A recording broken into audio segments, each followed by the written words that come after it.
Yeah, look, obviously still a lot of positives coming out of the game. Ultimately, we were probably 20 or 30 short with the bat. For them to get 150, only 3 down in the 20th over, I thought we bowled really well, just didn't have enough on the board. So it was as simple as that. Hopefully we can put a good batting total together in the next few games. Your own form though, you must have been happy to score some runs. I know it's been a long injury layoff, but you're happy to be back out there and spend some time in the middle? Yeah, last night I probably started to feel a little bit more comfortable at the crease. Like I said, coming off no cricket, probably tend to deal with a few more nerves as well, more than anything. So it was nice to feel a bit more normal at the crease. Would have liked to have got a few more at the end, but it wasn't fit to be. But nice to spend a little bit of time in the middle. Still chasing the first win, but there have been a lot of positives. The batting against the Stars was really impressive. Last night you said you were 20 or 30 short, but you still nearly defended it. So there's plenty to take away from the matches so far. Yeah, absolutely. Plenty of positives. I think we haven't quite put 40 overs together yet, but there's still lots of positives. We know that we can put big totals on the board when we click as a batting unit, and we also know that we can defend most totals as a bowling unit. We've got a great bowling attack, very experienced. So we'll welcome in our other overseas players next game and look forward to having them there. You mentioned the overseas players, Livingston and Jason Roy. They're getting out of quarantine on Christmas Day and then joining the boys on Boxing Day. What will they bring to the group? We're pumped to have Liv back. Obviously, he had a great impact on our squad last year. The boys loved him. And obviously, Jason Roy brings a wealth of experience in international cricket. So, I know what they've gone through in terms of quarantine. It's not easy, but we'll get them out Christmas Day and get around them. Get a couple of training sessions in. Obviously, there'll be no pressure on them to play if they're not up to it after 2 weeks of not doing much. But we'll welcome them with open arms as soon as they're ready to go. Couple of days off with the family. Some players back in Perth, other family in Adelaide.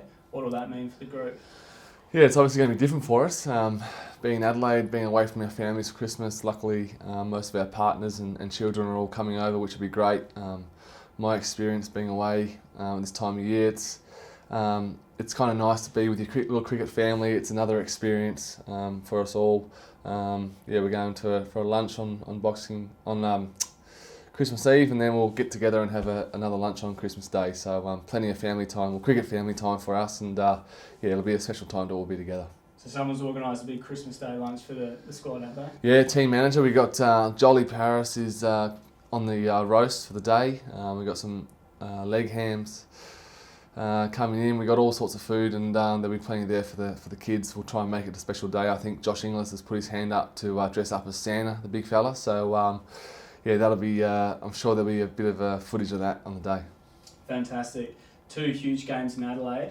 Obviously, exciting to play the New Year's Eve fixture as well. The boys must be, once they have these couple of days, really looking forward to having a good crack at that. Yeah, absolutely. We'll certainly have a rest. It's been a busy start to the summer for both Western Australia and now the Big Bash. So the boys will have a couple of days off, but raring to go. We've got a great little rivalry with the Adelaide Strikers. We've had some great games against them the last couple of years. The New Year's Eve game is a great spectacle. We'll be playing in front of a decent crowd, I imagine, so the boys will certainly be up and about for that. Speaking of playing in front of a decent crowd, we've got a Perth leg coming up. There must be so much excitement to play in front of the Scorchers fans back at Optus Stadium. Yeah, we've been a little bit starved of cricket, certainly of the fans have for the start of the summer, so hopefully they all turn out for us. Hopefully we can get on a roll in Adelaide and bring that form to Perth. Playing in front of 35,000 people it'll be fantastic to hopefully put a smile on a few people's faces and get people watching live sport in Western Australia. You played your 50th Big Bash game for the Scorchers. You've been around the team since BBL 1. What does it mean to rack up that achievement and to don the orange for the Scorchers? Yeah, look, snuck up on me that. I didn't know actually until just before the game. So it's obviously a nice little milestone. I love the Scorchers. Love getting up in the orange. I've loved playing the last 10 years. Hopefully I've got a few more in me. So hopefully another 50 to go maybe. I'll be about 40 by then.